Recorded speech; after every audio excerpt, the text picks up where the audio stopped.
pasti sudah ada SKKNI-nya dari BNSP. Kemudian jika nantinya Ditjen Darat akan melakukan apa istilahnya uji kompetensi lagi terhadap hal yang ya dalam tanda petik mirip-mirip, Pak. Ini posisinya bagaimana, Pak? Kira-kira, Pak? Nanti ke depannya. Izin Pak Yo. Ya, jadi mungkin ini kita samakan saja seperti yang di pengujian kendaraan bermotor, Pak, di PKB. PKB ada SKKNI juga, Pak? PKB memang ada SKKNI-nya, tapi untuk uji kompetensinya, Pak Yo, itu Ditjen Darat langsung, dan Ditjen Darat langsung yang mengeluarkan kompetensinya. Nanti kita tinggal melihat apa isi dari PM atau KM-nya Ditjen Darat. Apakah nanti yang menguji kompetensi mereka, sehingga nanti surat kompetensi dari mereka yang mengeluarkan, kita tinggal menyesuaikan saja. Dan kalau itu sebenarnya tidak masalah, Pak Yo, ya, karena kita sudah berkali-kali kaitan dengan PKB ini ya, sudah berapa tahun, jadi tidak masalah nanti yang mengeluarkan kompetensinya langsung dari Ditjen Darat, tidak dari BNSP gitu, Pak Yo. Oh, boleh, Pak ya? Bisa, Pak, itu tergantung nanti PM atau KM yang menugaskannya di mana? PM ya, PM lah. PM. Kemana? Ya. Bunyinya kemana nanti? Apa surat kompetensi dikeluarkan oleh Ditjen Perhubungan Darat? Nah, itu berarti sudah sah, Pak. Itu, Pak. Oh, tapi tidak ini, Pak. Istilahnya tidak apa namanya? Istilahnya itu kita mengambil porsi dari BNSP, Pak. Artinya, kalau misalkan dari PM-nya berhubungan seperti itu, artinya untuk peningkatan apa namanya peluang untuk pembukaan LSP di swasta, artinya sudah tertutup, Pak ya? Ya, enggak juga, Pak. Jadi mungkin gini, Pak. Nanti kita tinggal nunggu hasil dari PM-nya, Pak. Nanti kan di PM itu akan dibahas, Pak, ya, dibahas dengan Ditjen Darat. Apakah nanti Ditjen Darat karena sudah ada SKKN atau apa akan mengacu kepada BNSP untuk surat sertifikat kompetensinya, atau Ditjen Darat akan mengeluarkan sendiri, Pak. Nanti kita lihat aja, Pak, apa bunyi dari PM yang akan dikeluarkan oleh Ditjen Darat, Pak. Arahnya kemana, Pak? Oke. Nanti kita menyesuaikan saja, Pak. Iya, baik. Saya takutnya nanti ada crash dengan BNSP dan apa namanya. Tapi kalau sudah pernah ada PKB, rasanya kami tinggal mengikuti saja, Pak. Iya. Ya, itu, baik. Pak. Siap. Baik, terima kasih Pak Sugianto atas pencerahannya. Baik, selanjutnya kami undang dari PKTJ. Pak Edi Susaikan. Pak Edi, mohon izin.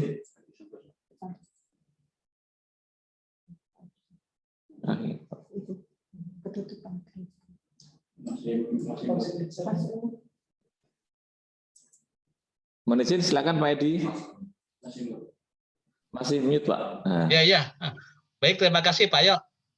Karena saya baru gabung, lanjut aja nanti mungkin ya. Iya, baik. Ya. Baik, Bapak. Terima kasih. Ya, sama-sama. Selanjutnya kami undang dari STD. Pak Wisnu, silakan Pak Wisnu. Baik, terima kasih Bapak. Baik, kalau dari STD, dari saya sendiri ya terkait dengan akreditasi memang ini sangat bagus sekali ya. Namun ada beberapa hal yang perlu kita perhatikan. Yang pertama memang terkait dengan lembaga-lembaga selain dari sekolah dari pendidikan, ya, dari pendidikan yang ada di Pusbang Darat. Nah, yang kedua adalah terkait dengan tenaga pengajar, karena yang namanya sekolah ya itu adalah dosen, bukan widyaswara. Namun diklat ini harusnya adalah lembaga tenaga pengajarnya merupakan tenaga widyaswara. Instruktur, Mas. Atau instruktur ya, terkait dengan instrukturnya. Dengan instrukturnya.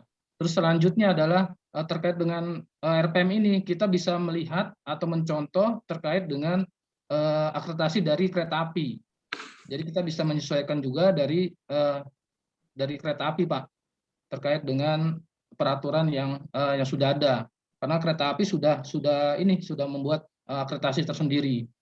Ya, betul.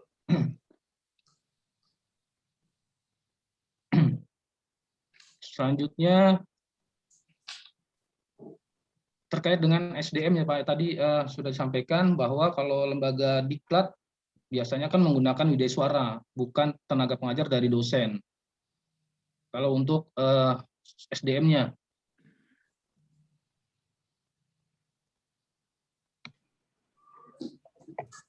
Nah, selanjutnya juga pada pasal 1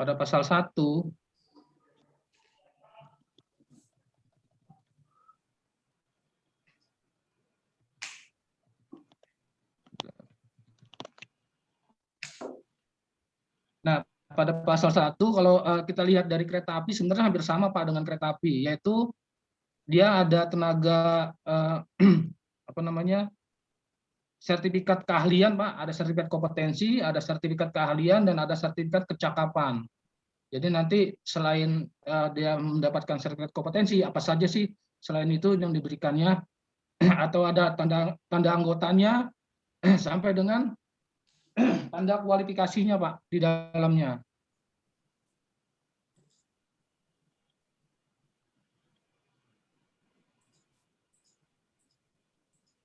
Mungkin itu saja dulu Pak dari saya Pak, terima kasih. Oke, terima kasih Pak Wisnu. Terkait dengan apa tenaga pengajar ini, maksudnya kita harus ini apa namanya? Kalau untuk sementara mungkin saya pikir dari dosen-dosen nanti memang secara fungsional dia dosen. Tapi kalau misalkan yang ada tenaga-tenaga lain yang bisa diberdayakan, artinya teman-teman yang belum memiliki jabatan fungsional tertentu nanti bisa kita ajukan untuk menjadi instruktur gitu Mas. Kalau misalkan belum ada, tapi kalau sudah ada tenaga yang apa dengan apa namanya tupoksi yang instruktur, mungkin bisa kita khususkan nantinya ke depan. Bagaimana? Mohon izin juga Pak menyampaikan sedikit.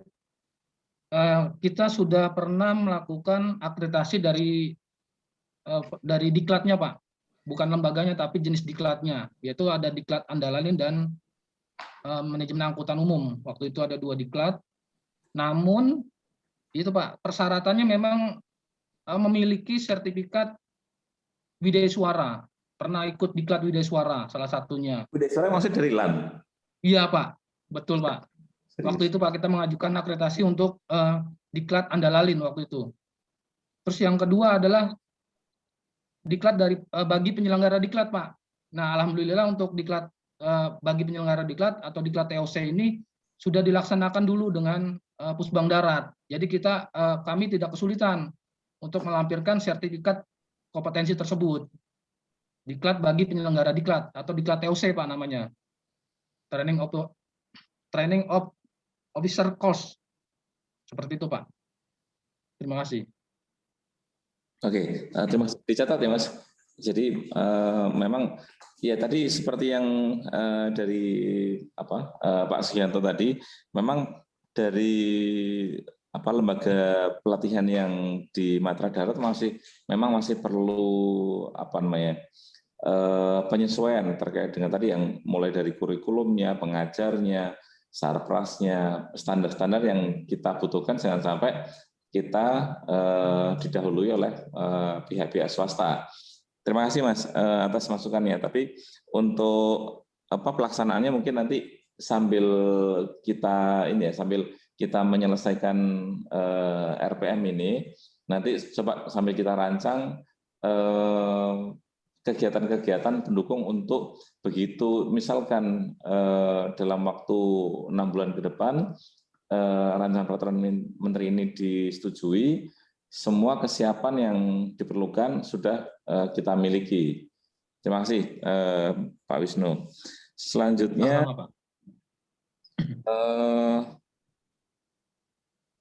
ya terkait dengan tadi yang dari kereta api, memang ini perlu masukan juga dari teman-teman semuanya. Jadi terkait dengan sertifikasi yang diperlukan tadi, sertifikasi kompetensinya, kemudian keahlian sama kecakapan istilahnya. Ini nanti perlu dibahas khusus lah di RPM ini nanti sambil jalan. Baik, terima kasih atas masukannya. Selanjutnya kami undang dari Palembang.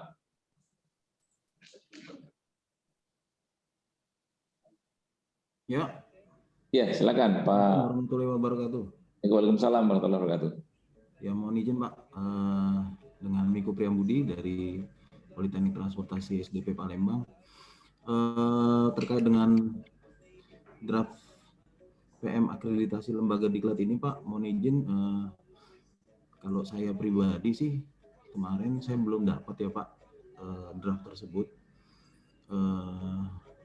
Mungkin atau sudah dikirimkan, hanya memang belum disampaikan ke kami juga Pak, yang memang diundang di sini. Kemarin dikirim sama Mas Hendrik di Palembang.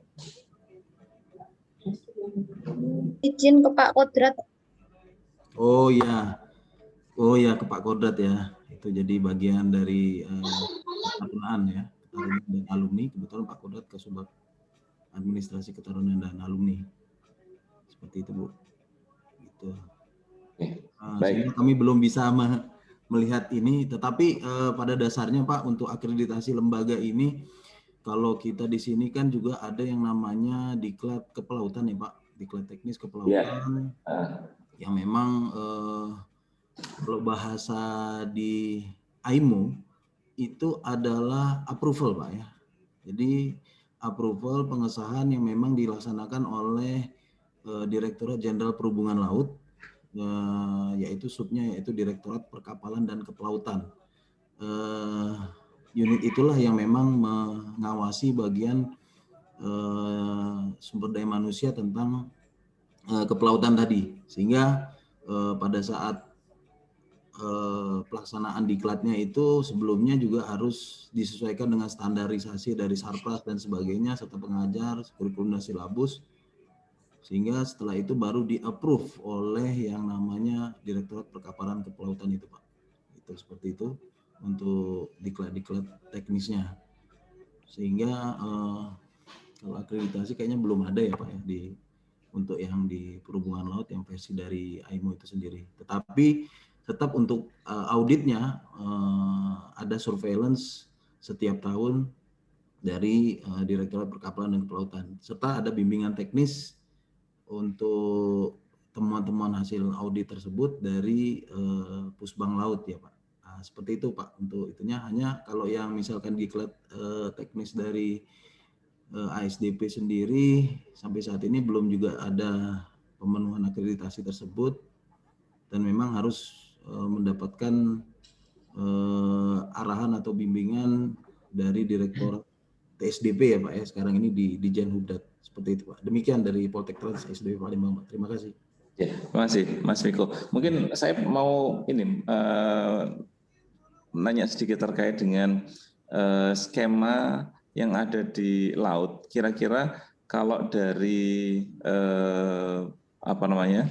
Pusbang Lautnya itu mereka juga sama mengakreditasi lembaga pelatihan untuk ini pelaut. Untuk akreditasi itu tidak ada Pak ya, hanya kita dia mempersyaratkan kepada UPT-UPT-nya itu untuk melaksanakan sistem manajemen yaitu ISO Pak, persyaratannya seperti itu, sehingga berjalanlah sistem manajemen mutunya, dan mereka mengadakan bimbingan teknis sebelum diadakannya yang namanya approval tadi Pak, atau pengukuhan tadi. Kalau dari pihak swasta ada nggak untuk yang pelatihan laut? Ada Pak, banyak Pak. Kalau di Jakarta itu adalah PMTC Pak, Pertamina Maritime Training Center. Itu juga melaksanakan diklat-diklat kepelautan. Ada juga yang namanya Binasena, itu juga melaksanakan diklat-diklat keterampilan kepelautan Pak, seperti itu. Nah, itu yang mengakreditasi siapa? Dari Pusbang Laut dan DJPL Pak, seperti itu Pak. DJPL juga mengakreditasi itu ya Ya, lembaganya? ya itu tadi Pak, bahasanya approval namanya. Programnya adalah approval. Approval lembaga Ya. diklat. Ya, approval lembaga diklat, betul sekali Pak. Jadi mungkin bedanya nanti dengan darat ini dipecah. Jadi kalau approval untuk orangnya di Ditjen Darat, tapi untuk lembaganya di Pusbang di BPSDM gitu. Oh, iya. Kalau di laut gimana ya? Semuanya di Ditjen. Jadi Pusbang laut apa posisinya? Pusbang Laut itu jadi dia memberikan seperti bimbingan teknis Pak. Jadi dalam persiapan pemenuhan approval tadi, Sarpras dan sebagainya itu dilaksanakan oleh Pusbang Laut Pak. Seperti itu. Dasarnya peraturan menteri atau apa? Iya. Jadi dasarnya dari PK 07 seperti itu Pak di Diklat Kepelautan. Nah itu mereka mengambil parameter dari situ Pak. Jadi kalau tidak salah itu ada sekitar ada sekitar 6 atau 9 kriteria Pak. Gitu. Seperti dari Sarpras, dari sistem pendidikannya, silabus, kurikulum, pembiayaan dan sebagainya itu Pak. Oke. Baik. Oke, terima kasih Mas atas informasinya. Cukup lengkap ini. Siap, terima kasih. Selanjutnya kami undang Pak Yudi. Dari PKTJ. Siap, mohon izin Bapak. Baik, terima kasih Pak Pimpinan Rapat. Mohon maaf agak terlambat join karena saya baru di-share pagi hari ini Pak. Jadi siap, Pak. Terus kemudian saya coba minta yang nge-share undangan ke Subak saya Pak Ocim, bisa nggak saya didapatkan draft RPM-nya juga belum jawab. Ya, jadi nampaknya juga belum dapat juga, tapi mohon izin saya belum dapat. Tapi paling tidak begini, saya melihat judul undangannya itu RPM akreditasi lembaga penyelenggara diklat kalau nggak salah ya. Betul Pak. Nah, paling tidak saya dengan tidak mendahului draft yang kami dapat ya Pak. Iya, siap. Kami ingin memberikan wacana dulu, atmosfernya dulu. Kami ingin berbicara pertama terkait dengan otaker kita. Otaker kita di PM 120 PKTJ ini adalah pendidikan tinggi yang menyelenggarakan pendidikan vokasi. Nah, seperti itu. Jadi kalau saya boleh membahasakan, kira-kira sudah ada transformasi yang semula dulu balai sebagai penyelenggara diklat, Lemdik istilahnya dulu ya. Nah, gitu menjadi perguruan tinggi yang berbasis vokasi. Itu ada di PM 120 otaker kita, PKTJ. Betul. Nah, kemudian di dalam tugas dan fungsinya itu juga saya melihat tidak ada penyelenggaraan diklat. Namun adanya di dalam ketentuan lain-lain kalau nggak salah pasal 44. Di samping menyelenggarakan pendidikan tinggi vokasi tadi itu, menyelenggarakan pendidikan dan pelatihan. Nah kan seperti itu. Ini di otaker kita. Nah sehingga penyelenggaraan pendidikan dan pelatihan ini katakanlah tusi tambahan lah kira-kira seperti. Kalau di tugas pokoknya nggak ada Pak. Betul Pak. Kemudian turunan daripada PM 120 di statuta. Nah, di statuta juga demikian. Di dalam tugas dan fungsinya pun tidak ada menyelenggarakan pendidikan dan pelatihan. Yang ada adalah pendidikan tinggi vokasi. Nah, betul Pak. Kemudian namun di dalam pasalnya di ketentuan bawah itu pasal berapa saya lupa. Nah, di situ disebut oleh karena di statuta mengatur pendidikan dan pelatihan. Di situ juga diatur menyelenggarakan pendidikan pelatihan teknis, pelatihan transportasi kalau nggak salah.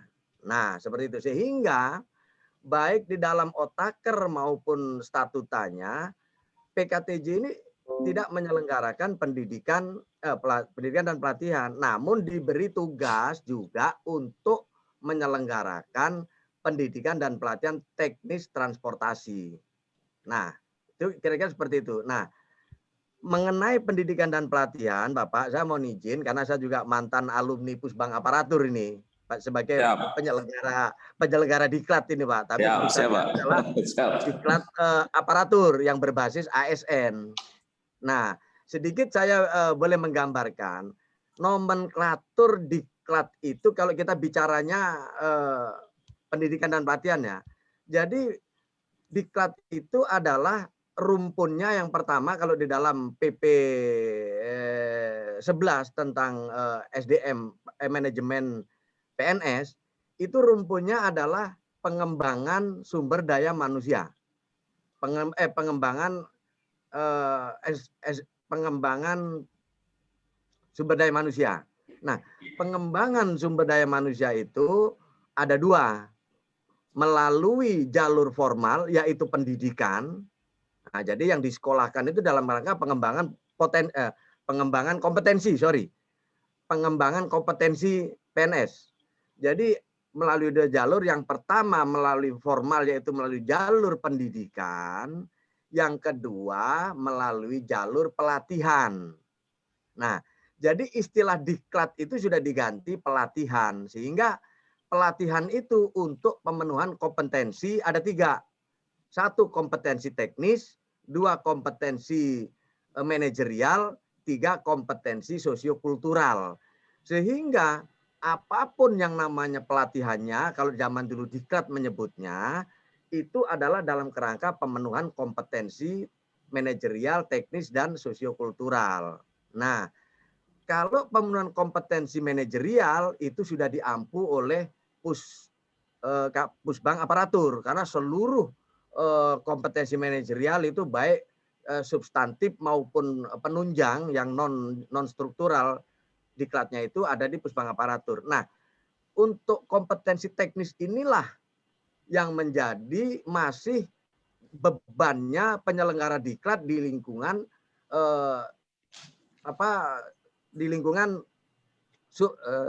direktorat teknis, baik darat, laut, udara, kereta api maupun darat, laut, udara, dan kereta api yang menyelenggarakan diklat teknis transportasi. Misalnya di darat itu ada LLAJ, ada keselamatan, di laut ada kepelabuhanan, di udara ada diklat ke udaraan dan sebagainya. Nah, itulah yang masih diampu oleh pendidikan itu. Nah, pertanyaannya, apakah politeknik kita ini semua sudah perguruan tinggi, kecuali masih ada yang balai beberapa ya di bawah BPSDM itu dia masih Lemdik.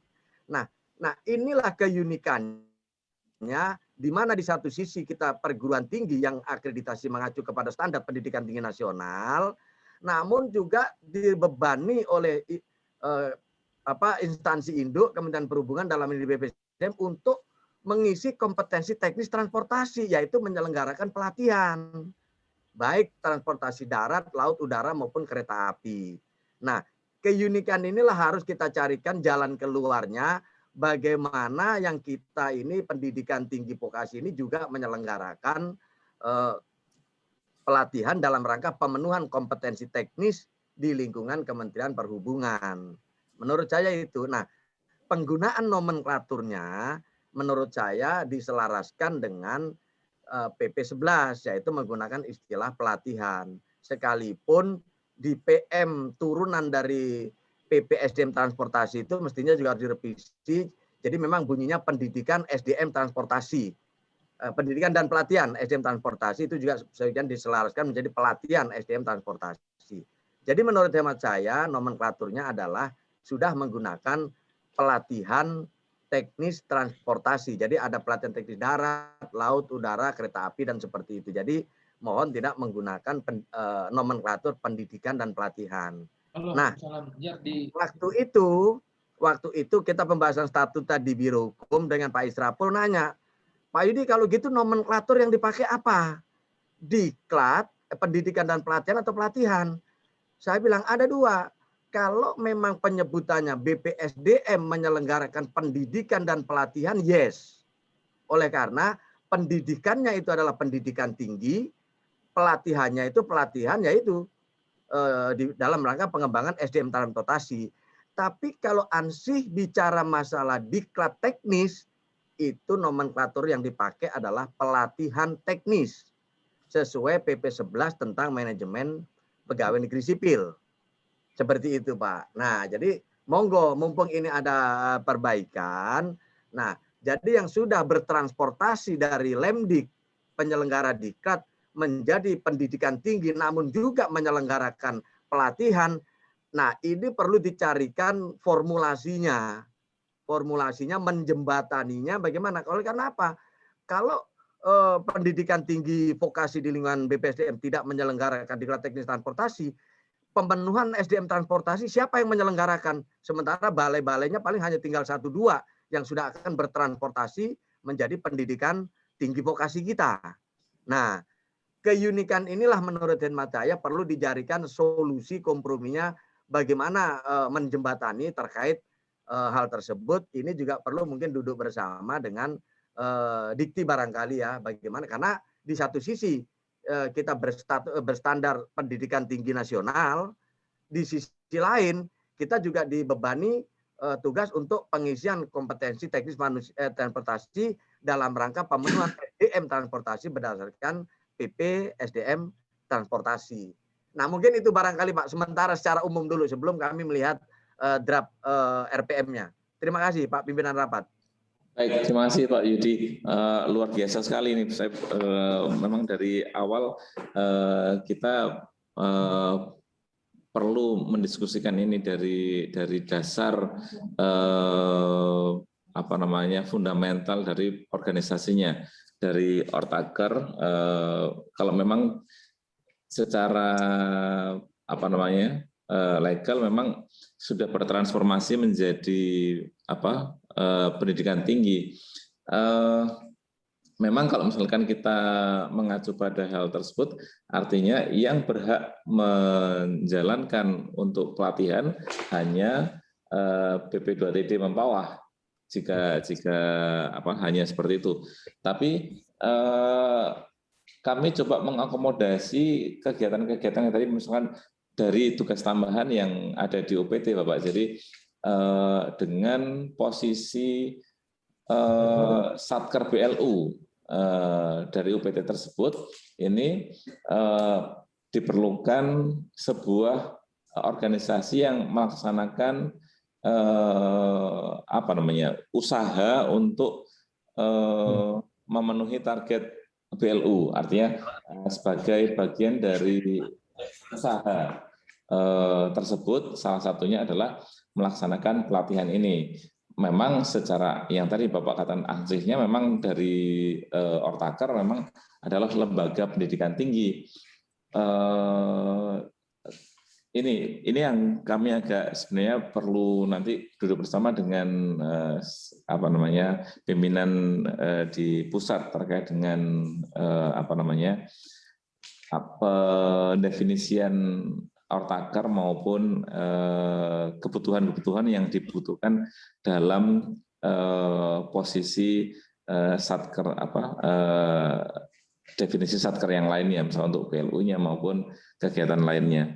Terima kasih Pak Yudi. Nanti terkait dengan tadi yang terkait dengan PP 11 memang secara manajemen PNS memang kita mengajunya ke sana, tapi tidak menutup kemungkinan bahwa si lembaga pelatihan tadi ini membuka diri untuk melatih yang bukan PNS, artinya dari SDM transportasi yang ada dari swasta maupun dari operator, ini dapat menjadi bagian dari peserta tadi kalau misalkan ini lembaga pelatihan yang ada di UPT, Bapak. Jadi kita coba nanti mengakomodasi kebutuhan-kebutuhan dan legalitas yang diperlukan, Bapak. Terima kasih atas wacananya dan informasinya, Bapak. Baik. Ya, jadi saya kalau selama ini mohon izin Pak Pimpinan Rapat, oleh karena statutanya masih seperti itu kan, kita juga baru statutanya ini kan baru 2020. Jadi ya kami laksanakan aja seperti statuta sehingga tetap penyelenggaraan pelatihan kalau saya menyebutnya. Jadi pendidikan pelatihan tetap kita selenggarakan sesuai dengan statuta karena dalam statutanya kita masih 2 produknya, yang satu perguruan tinggi berstandar pendidikan tinggi nasional, core bisnisnya itu, tapi kita masih punya beban untuk menyelenggarakan pendidikan pelatihan untuk pemenuhan kompetensi teknis SDM transportasi, sehingga tetap kita laksanakan seperti itu. Nah, ke depan kalau misalnya ini mau kita elaborasikan, sebetulnya bisa ada jalan. Jadi misalnya penyelenggaraan pelatihan itu diselenggarakan oleh penyelenggara pelatihan, katakanlah saya sebut misalnya itu bisa diampu oleh Pusbang Aparatur. Namun keterbatasan Pusbang Aparatur di sana hanya masalah keaparaturan, hanya bidang manajerialnya saja yang mereka punya. Nah, iya, betul, Pak. Itu kalau yang kita bisa berkolaborasi, waktu itu sempat mau kami usulkan untuk digagas, sehingga untuk menjembatani ini, kalau boleh, ini pemikiran ya Pak, mohon izin, ini pemikiran. Jadi kalau kita bisa berkolaborasi dengan Pusbang Aparatur, seluruh penyelenggaraan diklat teknis itu untuk pemenuhan kompetensi teknis tetap akan diselenggarakan oleh Pusbang Aparatur. Nah, bagaimana substansi teknisnya? Nah, itu akan diampu oleh politeknik, sekolah-sekolah tinggi teknis yang menyelenggarakan pendidikan tinggi bidang teknis masing-masing itu, sehingga dosen-dosen kami mengampu mata pelatihan teknisnya. Jadi darat, laut, udara, kereta api itu materi teknisnya diampu oleh dosen-dosen transportasi darat, udara, laut, dan kereta api tadi itu. Nah, ini sudah kami trial, Pak. Ketika kami di Pusbang Aparatur, ini cerita sedikit ya, Pak. Cerita sedikit. Pak. Jadi kami sudah berkolaborasi dengan KNKT. KNKT itu menyelenggarakan pelatihan leveling investigator.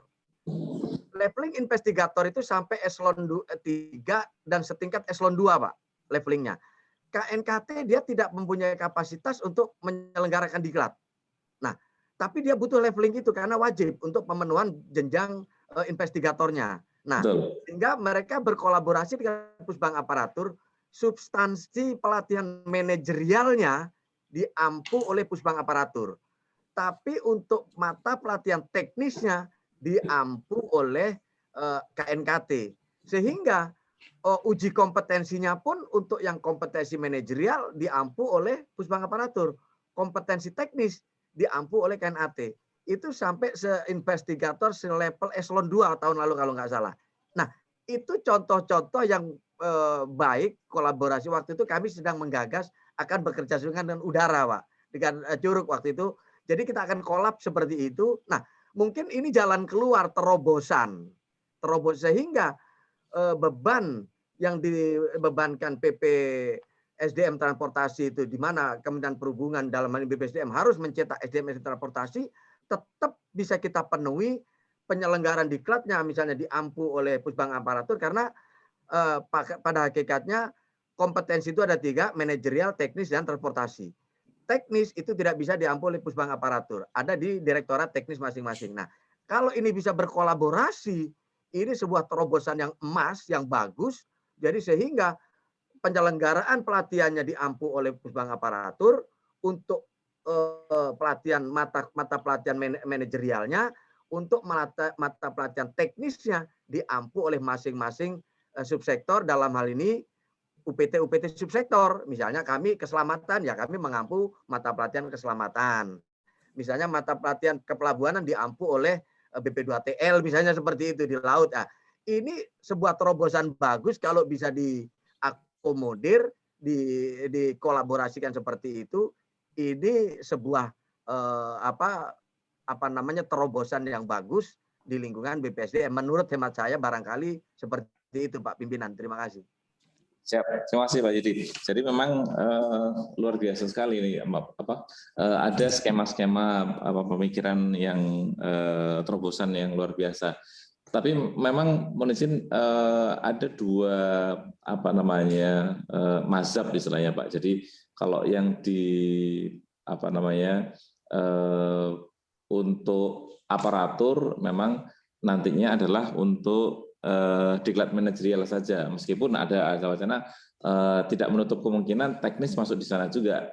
Namun manajerial dan sosiokultural, Pak. Iya, sosiokultural. Jadi untuk yang teknis itu masih diampu masing-masing direktorat, masing-masing OPT. Mungkin ke depan tidak menutup kemungkinan hal tersebut akan terjadi, tapi untuk yang lembaga pelatihan ini memang dikhususkan nantinya adalah untuk yang teman-teman dari sektor industri atau dari swasta, Bapak. Jadi misalkan nanti dari Pertamina atau dari perusahaan-perusahaan yang memiliki angkutan B3 ini mereka harus mendapat sertifikasi dari Direktorat Jenderal. Nah, untuk pelaksanaan monitoring atau pembinaan dari lembaga diklatnya ini adalah kemarin dari BPSDM, dalam hal ini adalah Pusbang Darat. Nah, ke depan artinya dari Pusbang Darat nanti ini mencoba untuk mengakomodasi apakah dari matra darat ini UPT-UPT yang sudah ada dan memiliki kemampuan, artinya dari Sarpras yang ada memang untuk yang sejatinya untuk pendidikan itu dapat dikaryakan atau dapat dijadikan sebagai bentuk dari usaha dalam hal Satker BLU, ke-BLU-annya. Jadi ini bukannya kami melanggar ortaker atau bagaimana, tapi ini sedikit memberi ruang pada UPT untuk menjadikan ini adalah sebagai terobosan atau sebagai istilahnya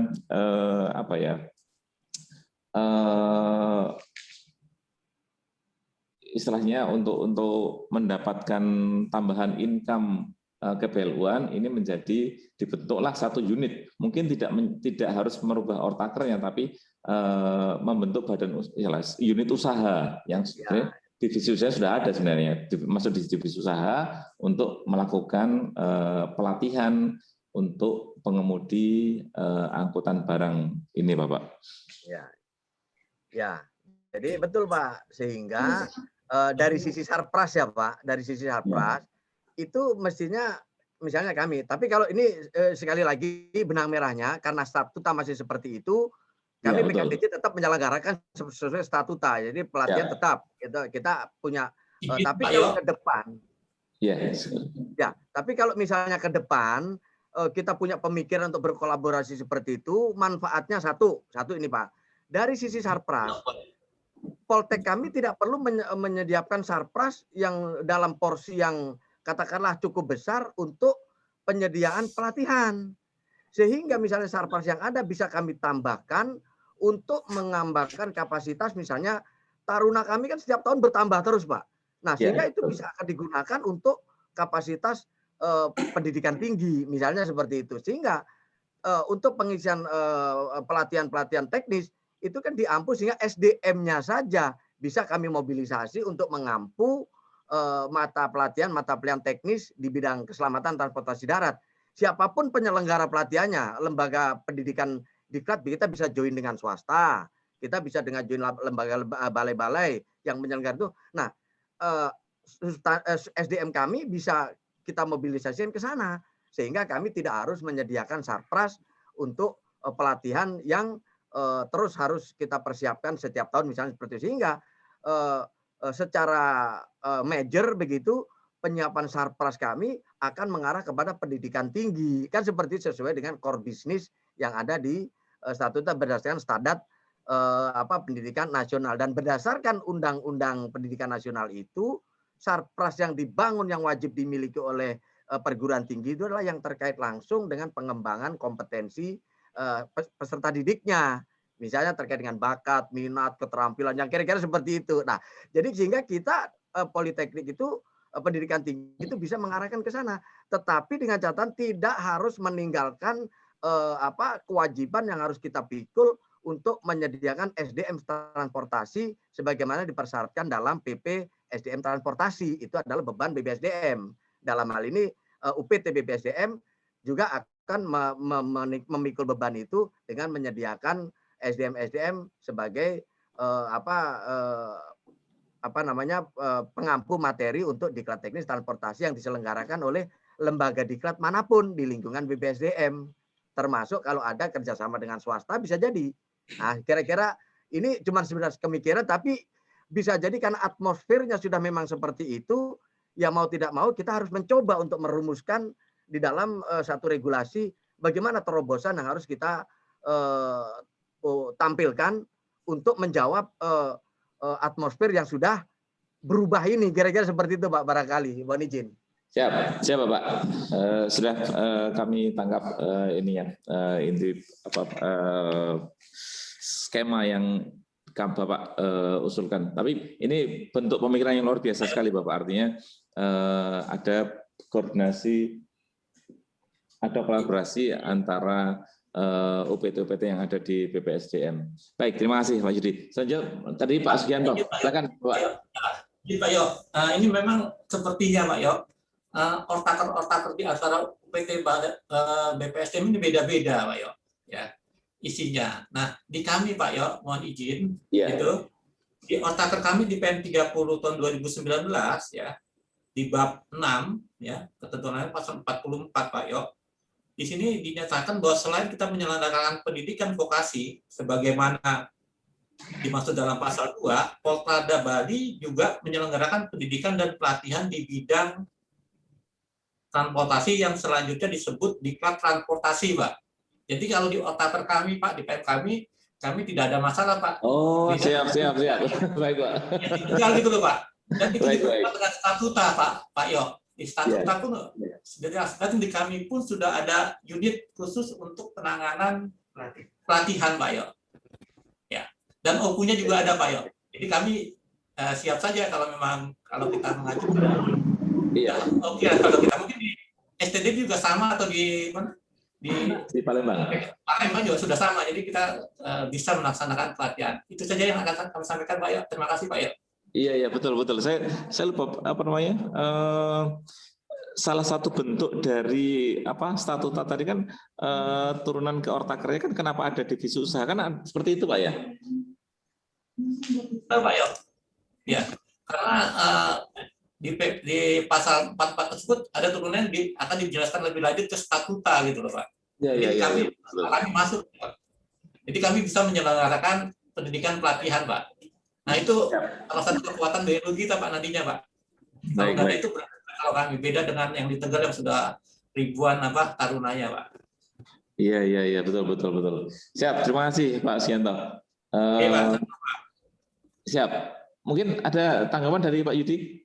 Ya, memang ada dua versi ya. Mungkin nyusunnya kan lahirnya berurutan barangkali saya nggak tahu riwayatnya. Jadi ada yang di dalam otakernya memang sudah menyebut itu, ya. Terus yang belakangan kami di dalam otaker tidak menyebut. Makanya ketika kami revisi kemarin di statuta kami yang menyebutnya seperti itu. Di otaker hanya menyebut pendidikan tinggi berdasarkan pendidikan tinggi nasional kira-kira seperti itu. Namun di pasal 44 otaker ketentuan lain-lain di samping menyelenggarakan pendidikan tinggi juga menyelenggarakan pendidikan teknis transportasi, ayat berikutnya diatur dalam statuta. Nah, di statutanya kami muncul. Tapi kalau dilihat di urean tugas, baik di otaker maupun di statuta, urean tugas itu nggak ada menyelenggarakan pendidikan dan pelatihan. Ini di urean tugas ya Pak. Bisa dicek. Di PM 120 maupun PM 80 kita di urean tugas itu nggak ada. Tugas direktur itu hanya menyelenggarakan pendidikan tinggi vokasi. Tapi di ketentuan bawah di lain-lain itu ada menyelenggarakan pendidikan dan pelatihan teknis transportasi persis seperti yang disebutkan dari Poltrada Bali tadi, sehingga kami juga tetap akan menyelenggarakan pendidikan teknis di bidang transportasi. Nah, cuman itu tadi kalau boleh dirangkum kita karena ini atmosfernya kan kita sebetulnya kan sudah pendidikan tinggi nih, kan sudah bertransformasi sehingga mindsetting kita juga harus bergeraknya kita menuju pendidikan tinggi. Nah, itu yang harus kita kembangkan berdasarkan standar pendidikan tinggi nasional. Tapi bagaimana tugas kita harus mengampu pemenuhan SDM transportasi. Nah, itu bisa kita carikan terobosan tadi itu. Misalnya seperti itu. Sebetulnya core business yang sudah pendidikan tinggi apalagi status BRU itu ya tujuan BLU jelas mencerdaskan kehidupan bangsa, pendidikan masyarakat dengan prinsip yang efisien, produktif dan sebagainya dengan praktek yang sehat dan sebagainya. Jadi atmosfernya sudah seperti itu, berarti mindset kita kan bergerak ke sana, tetapi tidak meninggalkan penyelenggaraan pelatihan. Nah, bagaimana solusinya? Bisa jadi solusi kami, pemikiran kami ini hanya pemikiran kami ya Pak, belum tentu cocok ya. Ya kolaborasi. Nah, sehingga kita bisa fokus ke pendidikan tinggi sesuai standar pendidikan tinggi nasional, namun beban BPSDM untuk penyediaan SDM transportasi pun tetap kita pikul dengan cara metode yang lain, misalnya kolaborasi penyelenggara pendidikan, kita tetap perguruan tinggi teknis itu mengampu substansi pelatihan teknis transportasi di bidangnya masing-masing, darat mengampu darat, laut mengampu laut, udara mengampu udara, di dalam penyelenggaraan pelatihan yang diselenggarakan oleh penyelenggara pelatihan, siapapun penyelenggaranya, apakah di Pusbang Aparatur, karena pemenuhan kompetensi teknis, manajerial, dan sosial kultural dalam rangka pengembangan kompetensi SDM itu dipikul BPSDM. Nah, jadi kita bersatu padu nih dengan BPSDM, dengan Pusbang Aparatur. Kan rumahnya satu BPSDM. Kita tinggal collab saja, misalnya seperti kalau bahasa anak sekarang itu collab. Sorry, saya ikut-ikutan ini. Jadi itu aja kita memformulasikan aja bagaimana, karena atmosfer kita sudah bergerak Pak, tidak seperti penyelenggara diklat ketika masih balai. Kira-kira seperti itu Pak. Tapi kalau terkait dengan apa namanya pengembangan usaha untuk BLU bagaimana Pak? Tidak ada masalah. Jadi di tempat kami Pak, alhamdulillah mudah-mudahan sudah diteken oleh Bu Direktur PKTJ per tanggal 3 Mei ini, kalau ini kebetulan kami WFH ya, secara fisik Bu Direktur ada di sana, kalau sudah ditandatangani oleh Bu Direktur per tanggal 3 Mei ini PKTJ sudah melakukan remunerasi. Sehingga remunerasi ini kan kita harus mengembangkan unit-unit usaha dan sebagainya. Nah, kami bertekad. Jadi kalau selama ini di PKTJ itu katakanlah potensi pendapatan itu didominasi oleh pendapatan taruna, kan seperti itu. Betul, nah, sekarang kita karena BLU dituntut untuk meningkatkan pendapatan untuk bisa membiayai operasional BLU-nya, untuk membayar rimun bagi pegawai BLU-nya. Nah, kita tekad kami ya tidak menggeser lah, paling tidak mensejajarkan pendapatan dengan proyeksi pendapatan taruna tadi. Melalui apa? Ya melalui program-program pelatihan. Misalnya pelatihan yang kita update untuk kebutuhan sekarang dan masa datang supaya bisa laku terjual dengan membuat kurikulum-kurikulum yang kekinian supaya diminati oleh operator. Misalnya konsep SMK itu kita terapkan dulu nih. Bagaimana perusahaan-perusahaan operator itu bisa menerapkan SMK. Jangan seperti itu. Terus dan kemudian ada peningkatan investasi usaha. Jadi baik dengan pemanfaatan aset dan sebagainya itu akan kita dongkrak supaya paling tidak bisa naik potensi pendapatannya, bisa mensejajarkan diri dengan pendapatan taruna, sehingga potensi pendapatan BLU PKTJ nanti itu bukan hanya bertumpu kepada taruna, namun juga punya sisi lain yang tidak kalah, yaitu dari sisi bagaimana kita mengemas pelatihan teknis tadi itu dan bagaimana kita investasi, baik investasi jangka panjang maupun investasi di bidang pemanfaatan aset. Nah, itu yang akan kita dorong ke depan seiring dengan sudah diberlakukannya remunerasi di PKTJ. Sehingga terobosan-terobosan itu terus akan kita cari, Pak. Nah, jadi tetap dengan mengemban statuta kita juga tetap akan menyelenggarakan pendidikan pelatihan, namun metodenya, kemasannya mungkin akan kita lakukan terobosan-terobosan nanti bekerja sama dengan Pusbang. Bagaimana terobosan-terobosan ini supaya ini bisa terjual dengan laris, sehingga potensi pendapatan dari pelatihan kita akan meningkat. Kira-kira seperti itu, Pak. Baik, siap. Terima kasih Pak Yudi. Luar biasa sekali. Baik, mungkin ada tanggapan dari Bapak sekalian terkait dengan landasan hukum terkait dengan pelaksanaan mungkin di ortakernya atau di statutanya yang mungkin belum atau terlewat mengakomodasi bidang pelatihan. Mungkin dari Palembang atau dari STTD? Ya, baik Pak. Sedikit Pak menambahkan. Mohon izin Pak. Ya, silakan Pak Wisnu. Jadi untuk yang terkait dengan ortaker, memang dulu dalam penyusunan ortaker sendiri. Ya, halo, mohon izin. Ya, silakan. Suara saya terdengar? Silakan Mas. Ya, baik. Terkait dengan ortaker sendiri memang di STTD ya, mau di STTD, di Polrada Bali maupun di PKTJ Tegal sebenarnya sudah ada untuk terkait dengan diklat transportasi. Itu pada pasal tentang peralihan. Nah, dulu dasarnya pembuatan ortaker itu adalah berdasarkan PP nomor 51 tahun 2012. Betul. Nah, terus yang kedua adalah dasarnya dari BLU, Badan Layanan Umum. Ya. Jadi dimasukkan ke dalam ortaker tersebut selain kita melaksanakan diklat vokasi, juga melaksanakan diklat teknis di dalamnya. Ya, betul. Nah, yang serunya lagi adalah terkait dengan balai-balai yang ada di kita, Pak, sebenarnya yang saya akan diskusikan. Yang pertama adalah terkait dengan Pusbangdara sendiri kan mempunyai satu balai, Pak.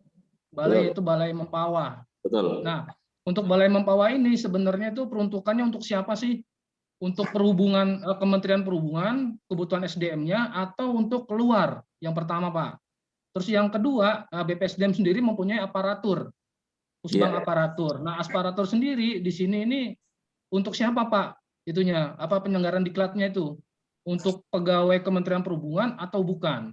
Nah, kalau kita sudah jelas, Pak, yang kita nanti akan laksanakan terkait dengan diklat transportasi, karena kita merupakan BLU ya, Pak ya, pencari ya, terkait dengan BLU, berarti kita bisa melaksanakan di luar dari institusi itu, Pak.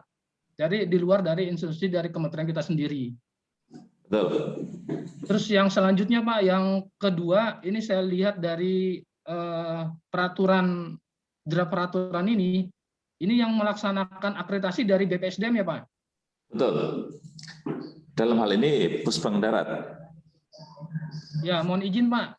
Dulu saya pernah ikut rapat di Pusbang Darat juga, yaitu terkait dengan Komite Akreditasi Nasional, Pak. Waktu itu rencana mau buat KAN, Pak, Komite Akreditasi Nasional. Nah, kalau memang misalnya bisa dibuat KAN, malah lebih bagus, Pak. Itu secara nasional. Kalau saya lihat dari peraturan ini kan yang akreditasinya dari Pusbang Darat ya, Pak ya, posisinya. Ya. Apakah tidak jeruk makan jeruk, Pak, posisinya, Pak? Karena kalau kita lihat dari kereta api sudah cukup bagus, Pak, menurut saya. Jadi yang mengakreditasi lembaga diklat itu dari Dirjen Kereta Apinya, Pak. Seperti itu. Walaupun masih satu instansi. Nah, lebih bagus lagi dengan membentuk Komite Akreditasi Nasional, Pak. Seperti itu. Terima kasih, Pak. Assalamualaikum warahmatullahi wabarakatuh. Waalaikumsalam warahmatullahi wabarakatuh. Ya, terima kasih. Memang kalau dari kereta api malah kalau saya bilang itu yang jeruk makan jeruk, karena penggunanya Dijen yang menilai dari Dijen juga. Ini yang sebenarnya skema dari Dijen Darat ini sebenarnya sudah cukup mengakomodasi keterwakilan demokratis, karena untuk pesertanya dari direktorat, kemudian untuk lembaganya ada di BPSDM. Yang itu tadi kalau kereta api, kalau saya bilang malah yang itu yang jeruk makan jeruk malah. Gitu, Mas. Jadi tapi baik, terima kasih. Dengan usulan nanti Komite Akreditasi Nasional nanti kami pelajari dulu. Tapi terima kasih atas masukannya. Baik, selanjutnya dari Madiun mungkin ada masukan-masukan? Baik, mohon izin pimpinan. Ya, silakan, Mas. Ya, baik, mohon izin Eri Fendi Kurniawan dari BPI Madiun. Silakan, Mas. Ya, terima kasih atas kesempatannya. Untuk terkait dengan RPM, Pak, ini kami mencoba untuk kembali ke fokus dari undangan rapat hari ini. Jadi setelah kami mencoba untuk membaca dari yang di-share oleh Ibu Hesti tadi, untuk RPM ini apabila kita melihat di dalam konsideran di bagian menimbang, mungkin Pak mungkin bisa di-scroll ke atas. Geser, Mas.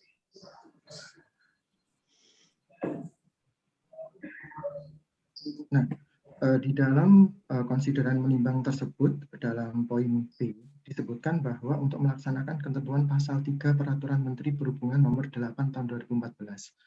Mungkin bila kita membuka kembali pasal 3 tersebut, itu mohon izin dalam perspektif hukum itu tidak ada mandatori Pak di dalamnya untuk membuat sebuah lembaga ataupun proses akreditasi di dalam pasal 3 tersebut. Itu poin pertama. Yang kedua, mandatori terhadap sebuah peraturan pelaksana PM dalam hal ini itu adalah peraturan yang lebih tinggi bila kita mengacu pada teori hierarki peraturan atau hierarki peraturan perundang-undangan. Nah, ini bila mengacu pada Undang-Undang 12 tahun 2011, tentu seharusnya sebelum PM itu ada, harus ada PP yang diacu. Nah, ini kami mencoba untuk mencari PP yang terkait dengan hal akreditasi memang belum ada Pak, belum ketemu. Untuk Ya, yang betul. Khusus untuk darat. Kalau kereta api jelas Pak, kereta api jelas sesuai dengan PP 56 yang dituangkan atau memandatorikan kepada Menteri untuk membuat sebuah peraturan dan akhirnya menjadi sebagaimana tadi disampaikan oleh Pak Wisnu dari betul. menjadi PM 20 dan diperbarui di PM 21. Nah, ini akan menjadi hal yang sangat krusial Pak, karena secara landasan filosofisnya belum dapat. Ini poin yang pertama. Betul. Terima kasih Mas. Ya, Bapak. Mohon izin untuk poin yang kedua, itu adalah terkait dengan pasal 3, Bapak. Izin Bapak. Nah, terkait dengan pasal 3. Nah, itu kita di sini membaca akan ada sebuah unit akreditasi lembaga. Nah, ini juga sangat krusial, Pak. Dalam penyebutan unit tentu akan membuat sebuah perubahan terhadap organisasi dan tata kerja. Nah, ini nanti pertanyaan kami, apakah nanti akan juga demikian, sehingga akan memunculkan unit pada organisasi misalkan yang akan menyelenggarakan adalah Pusbang Darat. Apakah seperti itu? Tentu jika ini nanti muncul, secara otomatis ortaker yang di Pusbang Darat pun akan berubah. Ini poin yang ketiga. Iya, betul Mas. Poin kedua, poin ketiga itu terkait dengan masalah penulisan di dalam mengingat Pak. Di situ memang untuk penulisan masih banyak ini Pak ya, masih izin, masih banyak yang tumpang tindih. Jadi setelah undang-undang, PP nanti Perpres itu masih belum mengikuti hierarki. Mungkin nanti hal-hal tersebut bisa disesuaikan kembali, mohon izin. Dan juga apabila memang ada ketentuan yang sejatinya itu tidak terkait langsung dengan peraturan atau dengan RPMK ini atau PMK peraturan menteri ini, seyogianya memang tidak dimasukkan Pak. Seperti halnya terkait dengan Undang-Undang Cipta Kerja. Ini kan sebenarnya tidak apa itu Pak, tidak ada kaitan secara langsung terkait Cipta Kerja karena lebih banyak di sana mengatur tentang investasi dan juga terkait dengan PP pelaksana dari Undang-Undang Cipta Kerja tersebut. Ini nanti bisa menjadi sebuah apa itu pemikiran ulang. Dan apabila kita mengacu kepada PP 51 yang mana memang itu sudah menjadi amanat Pak. Kalau terkait dengan PLU, penetapan Satker PPI sebagai PLU misalkan itu kan sebatas peraturan Menteri Keuangan. Ulangi, keputusan Menteri Keuangan. Jadi secara asas lex apa itu priorinya, derogat lex posteriorinya tentu masih tinggi PP dibanding PMK. Itu sebenarnya yang kita harus turut adalah PP 51-nya Bapak. Karena apa? Karena itu peraturan pemerintah dengan kondisi tingkatan hierarki lebih tinggi. Nah, di mana di dalam peraturan pemerintah seyogianya di pasal 13 itu disebutkan yang ditetapkan dengan keputusan menteri itu adalah standarisasi penyelenggaraan diklat, Pak. Bila dibuka di pasal 13 untuk PP 51, Pak. PP 51 mohon izin. Di PP 51. Pasal 13 Mas ya? Betul, Pak. PP 51 pasal 13. Jadi harus yang ditetapkan oleh keputusan ataupun ketetapan menteri, baik itu bisa berupa peraturan ataupun keputusan, itu adalah terkait standarisasinya. Nah, ini mungkin yang menjadi penting, Pak. Karena apa? Selagi standarisasi belum terbentuk, nanti sebagaimana tadi menindaklanjuti apa yang disampaikan oleh Pak Yudi dari PKTC, ya akan terjadi mungkin boleh dibilang apa ini Pak ya, jauh panggang dari api. Terkadang seperti itu, kita kayak uber-uberan begitu. Jadi akhirnya lelah sendiri, capek dengan apa yang fenomena yang terjadi secara di dalam atau internal. Baik. Itu Pak mungkin yang dapat kami sampaikan dari PPI Madiun secara kurang lebih terkait dengan kereta api. Memang kalau kereta api sejauh ini sudah berjalan, kami mengacu sebagaimana tertuang dalam Peraturan Menteri Perhubungan nomor PM 20 yang diperbarui di 21 terkait akreditasi badan hukum dan lembaga pendidikan dan pelatihan SDM bidang transportasi perkeretapian. Jadi memang kami sudah mengacu di situ dan sudah menyelenggarakan pelaksanaan diklat yang mengacu pada akreditasinya, yang mana pada tahun ini juga PPI sepertinya akan mengajukan untuk perpanjangan akreditasinya, Pak. Hanya saja kekhususannya yang membedakan kalau di dalam rencana PM ini akreditasi ada 2, akreditasi lembaga dan akreditasi program, tapi kalau di dalam PM-nya untuk perkeretapian itu jenis diklatnya, Pak. Jadi lembaga otomatis di dalamnya adalah jenis diklat. Demikian, Pak. Terima kasih. Terima kasih Mas Effendi. Terima kasih banyak atas masukan terkait dengan tata naskah untuk peraturan menteri. Kalau misalkan ini saya mau minta ini pendapat terkait kalau misalkan ini penguji atau balai pengujiannya ada di mereka, kira-kira seperti apa yang tadi misalkan kalau saya bilang itu jeruk makan jeruk di kereta api. Kalau misalkan dipisah antara direktorat dan BPSDM, ini kira-kira ke depan bagaimana, Mas? Oh, baik Pak. Terima kasih Pak. Mohon izin, ini mungkin perspektif secara pribadi Bapak ya. Ya, pribadi, tapi mungkin tidak terkait dengan kalau PP-nya jelas karena memang PP kan dibuat oleh desain sendiri, jadi untuk kebutuhan mereka. Jadi, tapi secara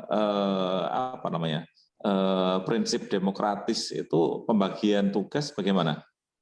Baik Bapak, terima kasih. Jadi demikian Bapak, kami melihat dari norma, standar, terus persyaratan dan juga kriteria yang sudah saat ini berjalan ya Pak ya, di kami yang kita ikuti. Nah, untuk posisi BPP atau Balai Pengujian Perkeretapian, di sana itu menyelenggarakan pengujian baik terhadap sarana, prasarana maupun SDM Pak. Betul. Itu poin pertama. Nah, mobil khusus adalah terkait dengan SDM. Bagaimana SDM? Apakah SDM miliknya direktorat sendiri atau Kementerian Perhubungan saja? Jawabannya tidak, Pak. Itu hanya part of part. Jadi bagian terkecil. Karena apa? Lebih banyak yang dilakukan pengujian SDM terkait kompetensi di bidang transportasi perkeretapian adalah sektor operator, Pak. Jadi miliknya PT KAI atau SDM-nya PT KAI, terus SDM-nya MRT, SDM-nya LRT, railing, PT KCI, demikian Pak. Jadi lebih banyak SDM yang diuji adalah SDM dari luar. Nah, pembagiannya bagaimana dengan kami? Selama ini mungkin sama dengan tempat Pak Wisnu di STTD atau di PTD STTD, yaitu untuk PPI dan STTD adalah menyelenggarakan pendidikan dan pelatihannya. Sebatas itu Bapak. Dengan nanti mengeluarkan surat tanda tamat pendidikan dan pelatihan apabila SDM tersebut dinyatakan lulus pendidikan dan pelatihan. Nah, untuk selanjutnya baru diajukan untuk proses sertifikasi, yaitu salah satunya adalah syaratnya adalah surat tanda tamat pendidikan pelatihan itu. Nah, proses sertifikasi pun juga sudah dilakukan secara online, Bapak, untuk pendaftaran dari Direktorat Keselamatan, yang dalam hal ini adalah yang secara chief view-nya khusus dari Direktorat Jenderal Perkeretapian adalah Direktorat Keselamatan, Pak, yang pegang di bagian sertifikasi. Nah, di situ diproses terus, nanti baru dilaksanakan prosesi pengujian oleh Balai Pengujian Perkeretapian. Demikian, Pak, kurang lebih larinya. Jadi, apabila itu untuk internal di Kementerian Perhubungan hal ini dalam hal adalah Direktorat Jenderal Perkeretapian, mungkin jeruk makan jeruk Pak, kalau itu untuk internal. Tapi kalau untuk eksternal saya rasa konsepsi hampir sama dengan Dijen Perhubungan Udara Pak, ataupun laut. Jadi tetap itu tidak jeruk makan jeruk, karena memang ada fungsi regulator untuk memastikan baik secara sarana, prasarana maupun SDM transportasi itu untuk memenuhi unsur-unsur ataupun aspek-aspek mulai keselamatan, kenyamanan, kehandalan, tepatan waktu, dan lain sebagainya. Jadi secara perspektif kami demikian Bapak. Jadi itu yang dapat kami sampaikan. Kalau yang ini, yang akreditasi lembaga diklatnya siapa untuk kereta api? Untuk akreditasi lembaga diklat adalah Direktorat Jenderal Perhubungan Darat, Pak. Dalam hal ini untuk CQ-nya. Direktorat Jenderal Perhubungan Perkeretapian dalam hal ini. Akan tetapi penetapannya tetap melalui keputusan Menteri, Pak, KMK. Jadi berada di Direktorat Keselamatan, Pak, untuk akreditasinya. Proses verifikasi sampai dengan ke pelaksanaan visitasi dan hasil dan juga monitoring dan evaluasi setiap tahunnya ada dari Direktorat Keselamatan. Demikian, Pak. Berarti Madiun sama STTD diakreditasi sama Balai ya? Diakreditasi Sama oleh Dirjen Darat, Pak. Dijen Keselamatan, Pak, dari Direktorat Keselamatan Perkereta Apian, Pak, untuk yang ini pelakunya. Yang kereta api. Ya, yang kereta api dari sana. Ya. Enggak, artinya kalau misalkan disamakan skemanya dengan untuk yang versi Dirjen Darat ini kira-kira bagaimana? Artinya pemisahan tupoksi, jadi yang manusianya ada di direktorat, yang lembaganya ada di BPSDM. Kira-kira bagaimana? Kalau di dalam konsepsi yang di PM 20-nya terlepas dari ya tadi yang artinya apa landasan hukumnya memang belum ada, terlepas dari itu, tapi kira-kira bagaimana? Sebenarnya kalau kurang jelas Mas, putus-putus. Oh, putus-putus. Sudah jelas Pak? Izin? Ya udah jelas. Oh, siap, mohon maaf, mungkin agak ada ini Pak gangguan sinyal di sini. Ya, jadi izin terkait dengan konsepsi untuk akreditasi lembaganya di bawah apa itu Pusbang SDM Perubahan Darat ataupun BPSDM ya Pak ya. Menurut saya ya, secara pribadi karena tidak ada landasan hukumnya tadi ya kurang pas Pak. Oke, terlepas dari apa tidak adanya landasan hukum, artinya pemisahan tupoksi nanti kalau landasan hukum kita usulkan. Oh siap, okay. Kalau dari segi tupoksi bila itu ada bisa dilaksanakan Pak khusus untuk lembaganya. Nah nanti untuk terkait human-nya atau SDM-nya bisa melalui Direktorat Jenderal Perkeretaapian. Menurut kami tidak apa-apa. Hanya saja memang yang menarik adalah usulan dari Pak Wisnu tadi Pak untuk kan Pak. Jadi memang akan lebih ini Bapak, lebih bisa secara menyeluruh nantinya untuk kalau terkait dengan akreditasi lembaga. Mungkin itu Bapak yang dapat kami sampaikan. Ya, baik, terima kasih. Tapi kalau misalkan untuk kereta api, kenapa tidak membentukkan? Kenapa Mas? Kira-kira sejarah saya mau belajar dari Mas. Iya Bapak. Jadi ya memang mungkin terkait dengan apa itu kebijakan juga Pak dari Direktorat Jenderal Perkeretaapian Bapak. Jadi kalau dulu memang kita pernah sempat istilahnya menggaungkan isu terkait tersebut, hanya saja seiring sejalannya waktu juga bias kembali dalam artian tidak muncul dan memang masih tetap menjalankan sebagaimana yang sudah dilaksanakan, yaitu tetap Direktorat Jenderal Perkeretaapian yang melakukan akreditasi. Akan tetapi yaitu tadi Bapak, akreditasinya itu fokusnya adalah jenis diklat Pak. Jadi jenis diklat.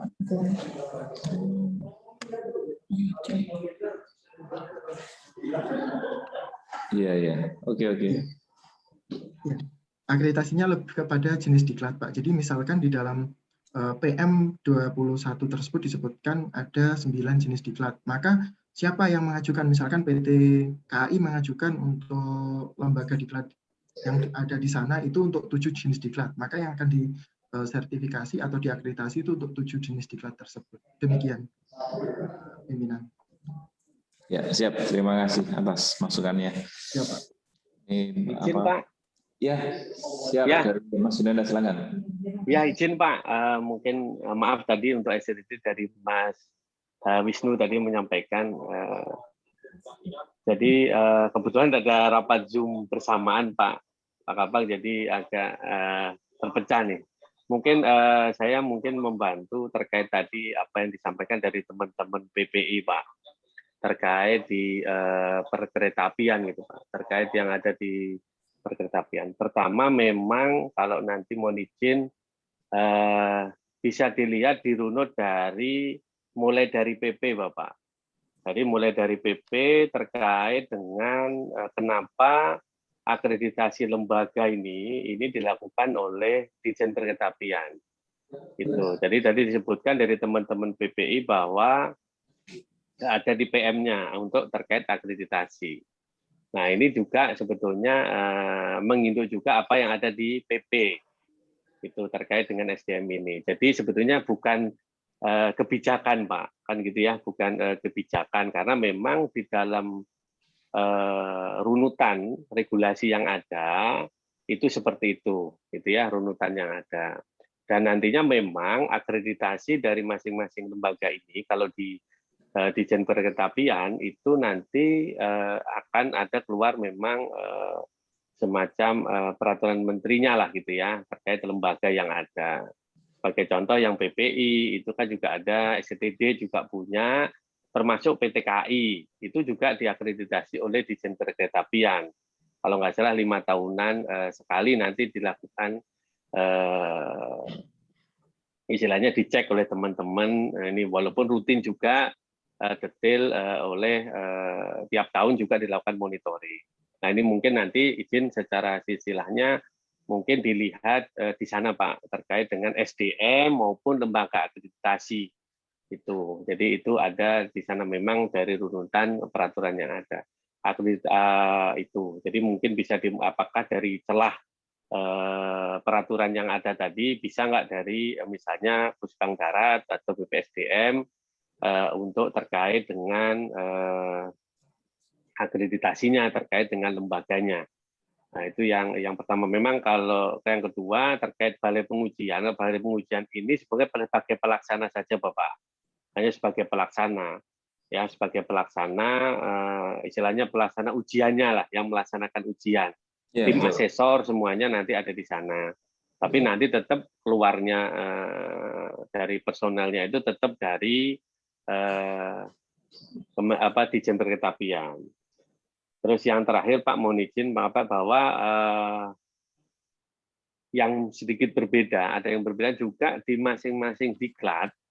Itu kalau di Ditjen Perkeretapian kalau nggak salah sudah nyebut JP minimum berapa, itu sudah ada. Nah mungkin nanti apakah ini diatur atau tidak, mungkin ini juga menjadi pertimbangan, karena kalau itu nanti akan dilihat pemenuhan terhadap kurikulumnya gitu ya, pemenuhan itu sesuai atau tidak, itu yang dilakukan di Ditjen Perkeretapian gitu ya. Kan kemarin yang paling terakhir itu PTKA Pak, itu sudah habis gitu ya. Jadi itu juga dilakukan, dicek kembali kurikulum dan lain sebagainya gitu ya. Kebetulan saya kan juga salah satu anggota tim yang dari akreditasi yang dari Ditjen Perkeretapian. Nantinya tahun depan itu baru STTD itu juga sudah mau habis, sehingga nanti kita harus mengajukan ke Ditjen Perkeretapian lagi.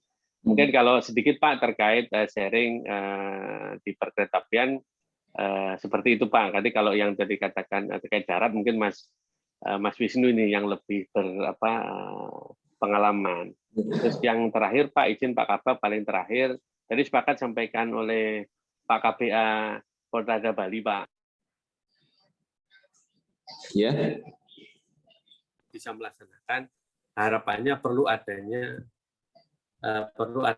sinkronisasi.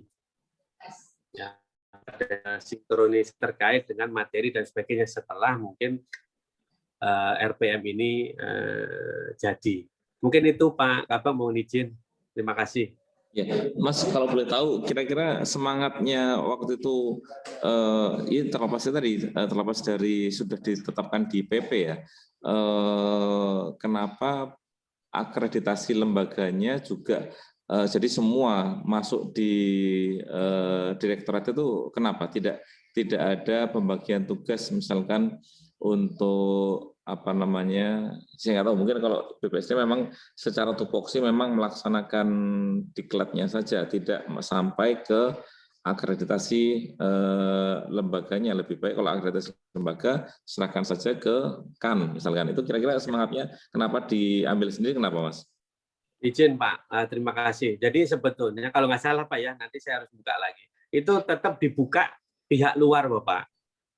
Cuma itu ini kalau nggak salah itu dan atau ya, itu lembaga hukum yang terkait dengan bidang perkeretapian itu dibuka, sama dengan pengujian itu juga dibuka, sebetulnya ada itu. Mungkin nanti detailnya bisa dilihat di PP tadi, itu kalau nggak salah tetap dibuka. Cuma lembaganya ini yang nanti melakukan akreditasi ke misalnya KAN, misalnya Pak ya, KAN. Nah, KAN ini nanti juga harus diverifikasi dulu oleh Ditjen Perkeretapian sebelum dia nanti melakukan istilahnya akreditasi untuk lembaga pendidikannya. Kalau nggak salah itu dulu ada 2 gitu Pak ya. Bisa oleh Ditjen Perkeretapian dan atau oleh lembaga hukum gitu Pak. Itu Pak sebetulnya bisa nggak nanti celahnya ini adalah lembaga hukumnya di sini. Artinya lembaga hukum yang berbentuk kurang lebihnya seperti itu seikat saya nih.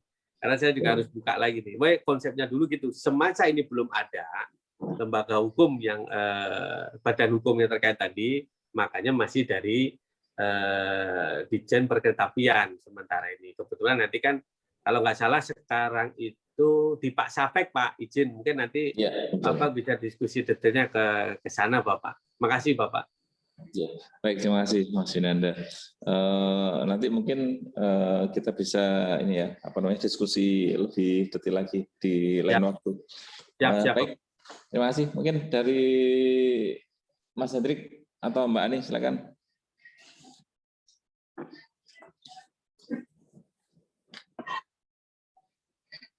Assalamualaikum warahmatullahi wabarakatuh. Oh, Bapak belum? Iya. Mohon maaf, ada yang ketinggalan. Mas Ivo dari Mampawa, silakan. Mampawa, yang apa yang mewakili? Baik, terima kasih Pak Yop, Pak pimpinan rapat. Kami dari Mampawa, saya Irfan dari penyelenggara Diklat. Mungkin terkait RPM ini, karena kami juga baru baca sekilas terkait RPM ini, juga kami mungkin salah satu balai yang masih balai Diklat di sini di Matra Darat. Nah, ini juga kami tunggu-tunggu terkait masalah akreditasi lembaga, karena kami tahun kemarin juga sudah pernah menanyakan terkait bagaimana akreditasi terkait diklat-diklat kami yang kami laksanakan di sini, karena sesuai dengan tupoksi kami yang di PM 47 tahun 2017 itu bahwa kami sebagai pelaksana teknis terkait diklat teknis musola dan manajerial di bidang lalu lintas angkutan jalan, sungai, danau, dan penyeberangan serta perkeretapian. Nah, ini karena cukup luas fungsi kami, apakah juga nanti di sini terkait masalah yang sudah di RPM ini, apakah transportasi darat ini juga meliputi akreditasi terkait lembaga diklat di bidang SDP juga atau kereta api, karena tadi juga disampaikan bahwa kereta api sudah ada tersendiri untuk terkait akreditasinya oleh Direktorat Perkeretaapian. Nah, apakah ini juga nanti untuk akreditasinya itu, karena kan di Pusbang Darat ya nanti ya betul sebagai tim pelaksana akreditasi. Nah, bagaimana nanti mungkin seperti apa pelaksanaannya, terus kemudian juga tadi sudah banyak sering disampaikan, saya juga agak setuju terkait bagaimana pembentukan kan tadi masalah ya dari Pak Wisnu yang bisa mengakomodir semua, mungkin di dalam timnya itu nggak cuma dari unsur dari PPSD, mungkin juga dari tim-tim penilai dari direktorat maupun dari universitas lain yang bisa menilai masalah akreditasi lembaga. Nah, terkait ini juga karena kami juga di kami ini masih terkait masalah akreditasi juga perlunya adanya sarana prasarana pendidikan. Nah, hal itu juga menunjuk di kami, karena sarana prasarana pendidikan kami juga harus kami persiapkan untuk akreditasi. Transfer masalahnya juga karena di Mampawa juga terkait sarana prasarana masih sekitar 30% dari rencana dari master plan kami. Nah, ini juga perlu pemikiran juga nanti terkait masalah akreditasi kami. Dan juga nggak cuma sarana prasarana, juga masalah tenaga pendidikan di kami, karena kami belum ada tenaga instruktur maupun media usaha yang ada di kami seperti itu. Mungkin banyak sekali yang menjadi PR kami nanti untuk mempersiapkan terkait akreditasi di sini. Seperti itu Pak yang bisa kami sampaikan. Mungkin itu cukup untuk saat ini, mungkin nanti bisa kami tanggapi. Terima kasih. Assalamualaikum warahmatullahi wabarakatuh. Waalaikumsalam warahmatullahi wabarakatuh. Ya, terima kasih Mas Irfan. Tadi yang pertama terkait dengan RPM ini masih dikhususkan untuk bidang jalan dulu. Jadi karena memang kereta api juga sudah ada kebetulan, jadi sudah diakomodasi oleh direktorat. Kemudian untuk laut sudah ada, namun untuk SDP ini yang kami juga masih mencari bentuknya, skemanya seperti apa nanti untuk sungai, danau, dan penyeberangan ini, karena basisnya air, tapi akreditasinya ada di darat. Ini kami juga nanti diskusi lebih lanjut dengan direktorat. Kedua, untuk tapi nanti kami coba dalami dengan teman-teman di Puspang dulu. Next nanti ada rapat lanjutan terkait dengan misalkan kalau memang diperlukan pembentukan ya nanti kita usahakan ke sana. Mungkin ya, terima kasih. Mungkin dari yang lain, dari yang belum tadi siapa? Belum? Sudah ya? Kalau sudah mungkin ya silakan Mbak Ani atau Mas Hendrik minta tolong tanggapannya dari teman-teman tadi. Assalamualaikum warahmatullahi wabarakatuh. Terima kasih atas kesempatannya. Terus kemudian terima kasih untuk masukan dari unit kerja. Pada kesempatan ini kami memang meminta masukan secara lisan dan juga mungkin tertulis ya ke Bu Hesti, nanti disampaikan ke Bu Hesti. Kira-kira setelah membaca lebih lanjut itu apakah ada masukan-masukan lain yang terkait dengan rancangan peraturan menteri ini. Perlu kami sampaikan, sebenarnya ini memang seperti yang disampaikan oleh Pak Kabir, peraturan ini muncul karena Direktorat Jenderal Perhubungan Darat meminta kita untuk melakukan kolaborasi, sehingga nanti skemanya adalah skema bahwa Direktorat Jenderal Perhubungan Darat yang bertanggung jawab atas sertifikasi kompetensi untuk para lulusan lembaga diklat.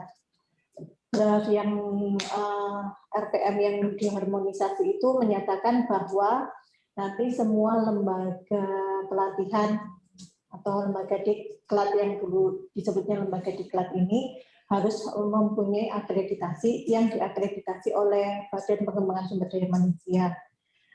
Nanti tertujunya kalau darat kan pasti akan turun ke Puspang Darat seperti itu.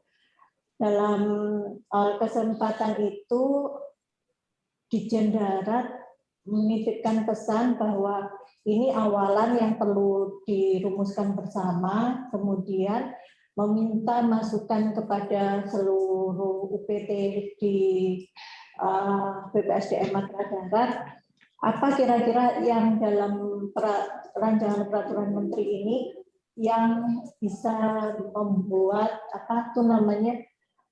bisa disiapkan secara segera. Jadi setelah PM itu muncul, nanti PM ini akan kita susulkan untuk dibahas di tingkat kementerian, dan harapannya teman-teman di UPT BPSDM Matra Darat juga sudah sambil paralel menyiapkan kelengkapan-kelengkapan ini. Terkait masukan Pak Wisnu tentang tenaga pengajar yang harusnya instruktur atau media iswara, karena ini nanti akreditasinya sebenarnya bukan dari akreditasi lembaga yang lain, tapi ini rumahnya masih di Puspang Darat, maka kita secara perlahan akan menuju ke arah sana, tetapi untuk pengajuan awal pasti akan kita berikan suatu kelonggaran. Tetapi tidak semua tenaga itu berasal dari dosen, seperti yang disampaikan Pak Yok tadi. Ada beberapa tenaga pengajar yang bukan dosen untuk melengkapi secara normatif ke arah peraturan yang berlaku. Jadi nanti intinya karena di Ottaker tadi sudah kita periksa, ada beberapa Ottaker PTGI sudah ada, kemudian di PPI Madiun ada unit pelatihan, maka ada baiknya diangkatlah tenaga-tenaga sebagai instruktur ataupun nanti kalau Widya Iswara itu nanti kita cek aturannya ya, karena aturannya Widya Iswara itu masih adanya di Pusbang Aparatur. Jadi apakah itu memungkinkan untuk diangkat di unit kerja tersebut, karena basicnya adalah politeknik yang mengacu pada peraturan perguruan tinggi. Jadi itu nanti kita cek ulang ke bidang pendidikan juga, apakah memungkinkan di dalam materi atau personil yang di politeknik itu juga ada jabatan fungsional Widya Iswara. Tapi kalau instruktur kemungkinannya masih bisa diangkat ke arah sana. Itu. Kemudian pada saat PM itu berlangsung, sebenarnya semua lembaga pendidikan di luar UPT BPSDM itu oleh direktorat dinyatakan freeze kalau belum dapat akreditasi dari BPSDM. Nah ini khususnya untuk teman-teman di UPT Matra Darat itu adalah peluang untuk menangkap peserta dari yang harusnya bisa diakreditasi ikut di lembaga pendidikan swasta, bisa kita tarik ke lembaga pendidikan di UPT kita. Jadi untuk PKTJ pun kan di statutannya sudah dijelaskan, jadi juga tidak mengapa bisa ikut juga untuk ini. Jadi nanti sinergi antara Dirjen Darat sama BPSDM bisa semakin kuat. Kemudian, itu membantu untuk pendapatan BLU di masing-masing UPT di BPSDM Matra Darat seperti itu. Jadi untuk pelaksanaan STM ini kami minta masukannya kira-kira apa lagi yang membuat teman-teman di UPT tidak bisa memenuhi, dan nanti kita diskusikan kembali kira-kira jalan keluarnya seperti apa. Seperti itu. Terima kasih. Itu yang saya tambahkan dari penjelasan Pak Kabid. Mungkin ada penjelasan lain dari Mas Hendrik. Assalamualaikum warahmatullahi wabarakatuh. Waalaikumsalam warahmatullahi wabarakatuh. Selamat siang, salam sejahtera bagi kita semua. Yang terhormat Pak Kabid Pelatihan selaku pimpinan rapat dan Bapak Ibu perwakilan seluruh UPT, baik itu pejabat setura maupun seluruh akademisi di UPT Matra Darat. Pada dasarnya munculnya RPM ini dilandasi dari pada saat undangan dari Direktorat Darat, kebetulan mereka mau menyusun RPM terkait antar darat. Jadi kelemahan kita di darat itu kita tidak ada payung hukum untuk mengakreditasi lembaga-lembaga diklat swasta. Dan permasalahan yang dihadapi UPT seringkali penawaran diklat yang diusulkan UPT itu bersaing dengan lembaga diklat. Sementara lembaga diklat swasta selama ini tidak ada istilahnya standar-standar yang baku atau aspek legalitas bahwa mereka berhak menyelenggarakan. Mereka tidak punya standar, dan sampai saat ini akreditasi lembaga diklat itu yang diselenggarakan swasta belum ada. Jadi itulah muncul ide kami pada saat Direktorat Darat mengusulkan RPM itu, kita masukkan di salah satu pasal bahwa yang bisa menyelenggarakan diklat untuk lembaga diklat swasta harus mendapat akreditasi yang dikeluarkan oleh Menteri. dalam hal ini Menteri diturunkan ke BPSDM atau gimana? Terkait dengan sertifikasi kompetensi nanti, baik itu bukan hanya terkait dengan diklat angkutan barang, tapi semua diklat yang terkait yang berada di transportasi darat. Jadi rencananya semua kita agregasi, baik itu prodi maupun lembaga diklatnya. Jadi istilahnya sampai saat ini karena belum ada payung itu, makanya muncullah ide kayak gitu. Dan di samping itu ada tujuannya adalah kita melindungi UPT. Jadi selama ini UPT saingannya masih sama lembaga UPT, lembaga diklat. Misalnya kayak diklat pengemudi, UPT kurikulum dan silabusnya pelaksananya 5 hari, tapi di swasta bisa 1 hari, besoknya sudah dapat sertifikat. Itu yang selama ini yang kasihan tengah. Makanya itu mengikatnya supaya kedepannya lebih baik. Dan ini merupakan langkah awal. Tidak menutup kemungkinan nanti ada perbaikan di tahap selanjutnya. Jadi pada saat ini mohon masukan dari Bapak Ibu, istilahnya apa ya, mengakomodir dan mengimentarisir kebutuhan UPT. Jadi pada saat kedepannya saat melaksanakan diklat, istilahnya tidak bersaing ketat dengan lembaga diklat, malah lebih bagus kalau bisa berkolaborasi dalam rangka pemenuhan tenaga pengajar atau instruktur yang kita di internal kita belum tersebut. Itu aja Pak masukan dari saya. Terima kasih. Assalamualaikum warahmatullahi wabarakatuh. Waalaikumsalam warahmatullahi wabarakatuh. Terima kasih Mas Hendrik, Mbak Ani. Mungkin karena ini sudah rapat sudah 2 jam, mungkin kami cukupkan dulu Bapak Ibu sekalian. Nanti setelah kami ada perbaikan lagi dari usulan dan koreksi dari Bapak Ibu semua tadi, kami sesuaikan dulu dan kami coba cari landasan-landasan hukum yang memang masih ada kekurangan untuk RPM ini. Memang kita belum menginjak pada substansi, tapi tadi yang Bapak Ibu sampaikan sangat fundamental untuk keberlangsungan RPM. Jadi mungkin nanti kami undang lagi Bapak Ibu sekalian, mungkin beberapa waktu ke depan akan kami koreksi dulu dari tim di Pusbang Darat untuk menyesuaikan dengan masukan Bapak Ibu sekalian tadi. Mungkin ada tambahan dari Bapak Ibu sekalian sebelum kami tutup? Mungkin sebelum diakhiri Pak Yok. Ya, siapa Pak Yudi? Mohon izin, silakan Pak. Ya, mohon izin tambahan Pak Yok, seperti yang kami sampaikan di awal tadi. Saya lihat di dalam konsideran mengingatnya itu pun juga masih belum mencantumkan misalnya Undang-Undang Pendidikan Tinggi, peraturan-peraturan tentang pendidikan tinggi, oleh karena sebahagian besar UPT darat, khususnya di kami nih darat ini yang ada ini kan sudah bertransformasi dari lembaga diklat menjadi perguruan tinggi yang heavy-nya itu adalah menyelenggarakan pendidikan tinggi berdasarkan standar pendidikan tinggi nasional. Terus kemudian di dalam definisi masih kami melihat itu ada pendidikan dan pelatihan adalah bla bla bla. Jadi kami usulkan nomenklatur pendidikan diklat itu sudah menggunakan istilah pelatihan karena ada PP 11 tentang manajemen ASN. Pendidikan pelatihan itu sudah menggunakan nomenklatur pelatihan, yaitu dalam rangka pemenuhan kompetensi teknis, manajerial, dan sosiokultural. Oleh karena ini nanti kan akan diharmonisasi, karena ini peraturan menteri ketemu dengan Kumha, nanti ketemu dengan LAN, karena ada pendidikan pelatihan.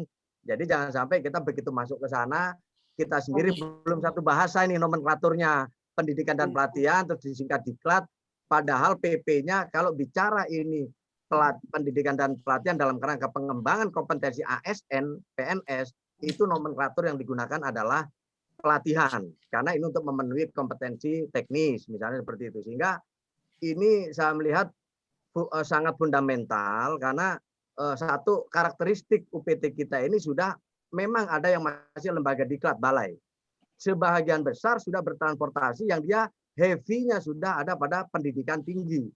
Yang menyelenggarakan pendidikan tinggi vokasi namun masih bisa menyelenggarakan pelatihan. Nah, ini yang perlu dicarikan dulu karena atmosfernya ini sangat berbeda dengan ketika ini aturan kita peruntukkan hanya untuk lembaga diklat. Nah, sedangkan UPT kita bukan seluruhnya lembaga diklat sekarang sudah menyandang perguruan tinggi yang berstandar pendidikan tinggi nasional. Sehingga dua hal itu harus kita duduk bersama dulu nih. Karena ini atmosfernya berubah karena karakteristiknya tidak sama. Ketika menyusun awal kita ini waktu itu mungkin ya masih asumsinya ini untuk lemdik. Nah, kira-kira seperti itu. Sekarang lemdiknya sudah bertransformasi sebagian besar. Mungkin hanya ada beberapa yang masih lemdik. Nah, ini kan signifikan. Nah, mungkin ini dicarikan komprominya dulu internal kita, baru kita masuk ke substansi pembahasan. Dua hal itu saja masalah dasar hukum dan nomenklatur pendidikan dan pelatihan itu sangat signifikan untuk menentukan substansi-substansi pelatihan di pasal-pasal berikutnya. Mungkin itu tambahan dari kami, Pak Pimpinan Rapat. Kami catat. Terima kasih Pak Yudi. Selanjutnya ada tambahan lagi Bapak Ibu sekalian? Izin satu Pak Pimpinan Rapat, mungkin terakhir. Ya Pak, mohon izin untuk memudahkan terkait dengan penyusunan tata naskahnya Bapak, dan juga termasuk tadi yang disampaikan oleh Pak Yudi. Ada Peraturan Menteri Perhubungan Republik Indonesia nomor PM 82 tahun 2013 Bapak. Itu tentang tata cara tetap pelaksanaan penyusunan peraturan perundang-undangan, kesepakatan bersama dan perjanjian kerjasama di lingkungan Kementerian Perhubungan. Mungkin nanti secara form atau template bisa menggunakan yang sudah menjadi lampiran dari peraturan tersebut. Mungkin demikian Bapak. Terima kasih. Siap, terima kasih Mas Effendi.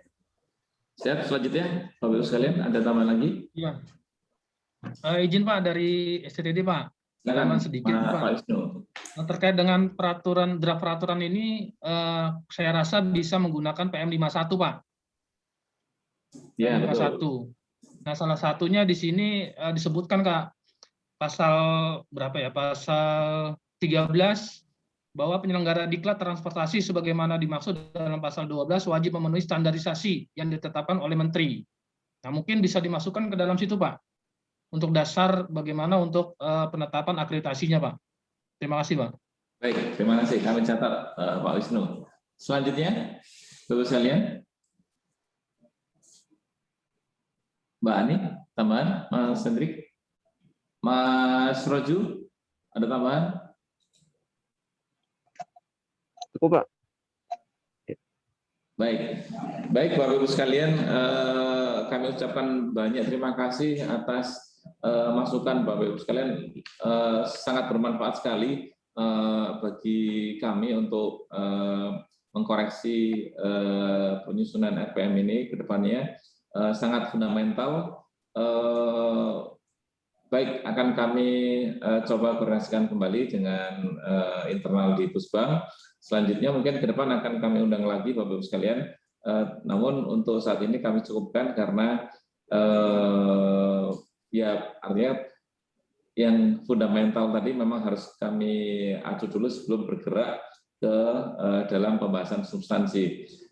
Terima kasih saya ucapkan lagi atas informasi dan masukan Bapak Ibu sekalian. Mungkin kami cukupkan diskusi hari ini. Terima kasih. Wassalamualaikum warahmatullahi wabarakatuh. Selamat siang, salam sejahtera, salam sehat selalu buat Bapak Ibu sekalian. Selamat siang, Pak. Terima kasih. Mohon izin Bapak. Mohon izin ini Pak Yo. Mohon izin Pak. Terima kasih Pak Yudi. Luar biasa sekali Pak Yudi. Mas Effendi, Pak Sugianto. Nanti kita ketemu lagi pembahasan berikutnya. Siap Pak. Mohon izin Lis. Betul, izin Pak. Terima kasih. Mas Dada, terima kasih. Mas Miko, terima kasih. Mohon izin Pak. Ya, terima kasih Pak. Ya, terima kasih. Berjalan di tempat longgar.